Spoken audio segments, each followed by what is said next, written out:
In the ongoing operations in the Kharkov region, the Russian army continues to suffer heavy losses. In the latest news, the Russian soldiers in the tank, which hit the vehicle in front of the vehicle, tried to escape by leaving the tank. Images have emerged showing the desertion of military personnel who left military equipment without even participating in the conflict.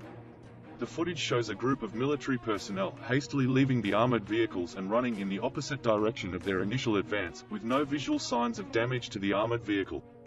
Ukrainian special military operations soldiers continue to destroy the Russian battleships they ambushed with anti-tank missiles.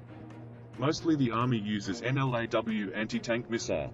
NLAW is a short-range anti-tank missile, the characteristics of which make it a kind of hybrid. It is armed with a powerful 150 mm high-explosive anti-tank heat warhead designed to knock out Russian main battle tanks at short ranges. However, like other disposable launchers favored by NATO armies, it is a disposable system with basic optics and extremely easy to use. Even the NLAW's firing mechanism is a novelty. Instead of a lever or trigger recessed in the launch tube, it has an ergonomic grip on its right side, behind the cambered muzzle brake.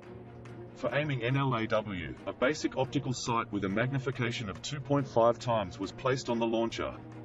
Night vision and red dot sights are available on request for better accuracy. Slightly heavier than a loaded FN mag or similar general-purpose machine gun, the NLAW is meant to be carried by infantry against enemy armor and fortifications. To deal with the former, the NLAW is perfect for ambushing in densely forested terrain and even indoors thanks to its controlled backburst. Designed as a disposable weapon system, NLAW cannot be reloaded. Also, its range is modest, with its furthest reach to fixed targets at 600 meters. Its effective range against moving targets is up to 400 meters. All new missiles have updated guidance software and can fire at targets at a distance of 800 meters or more. Especially hiding in rural areas and mountainous regions, Ukrainian soldiers hunt and destroy Russian vehicles trying to cross the road one by one. In our other news, minesweepers of the Ukrainian National Guard have already neutralized about 10,000 explosive munitions in the Kyiv region. A statement was made by the Ministry of Internal Affairs of Ukraine.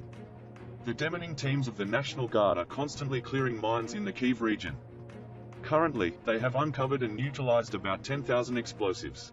On some days, demining teams find hundreds of dangerous munitions left behind by Russian invaders, the report says. Among those found by the National Guard are munitions prohibited by the Geneva Convention, according to the ministry. The Kyiv City Military Administration previously stated that work is underway to uncover explosives in some green areas of the capital.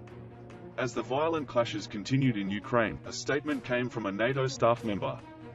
NATO has announced that it does not expect significant gains on either side in the war in Ukraine in the coming weeks, according to an alliance military official with intelligence. I think we're going to stop for a while, the official said.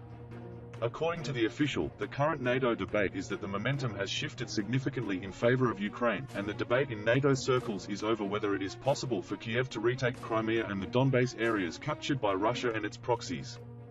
I think they can take back Crimea and Donbass, yes, said the official. Not now, not soon, but if they can keep up the fight, I think it is. Used the phrases. I question whether they really need to fight to reclaim their territory, he said, referring to a possible reaction from locals in some of these areas. The membership action plan has never been a legal requirement to join NATO, so Ukraine can join the alliance if it meets most of the needed requirements. Continuing his statements, the NATO official said, Russia's aggression has not changed our mindset to keep the door open for any candidate, including Ukraine. Considering Finland and Sweden, I'm not sure their way is a fast one. So that's the minimum qualifications for NATO. Sweden and Finland have been working very closely with NATO for decades. By the way, the membership action plan has never been a requirement to join NATO, so Ukraine may also bypass the map. I wouldn't call it a fast track, Kristina Kavian, the US charge d'affaires in Ukraine, told European online media outlet Pravda in an interview. MAP is a mechanism that ensures that a state meets all requirements. Kavian explained that if a province already meets all the requirements, it doesn't need to go through the map. As the diplomat noted, the United States is only one of 30 NATO member states, so he can only talk about America's position. Finland and Sweden have announced that they will apply for NATO membership.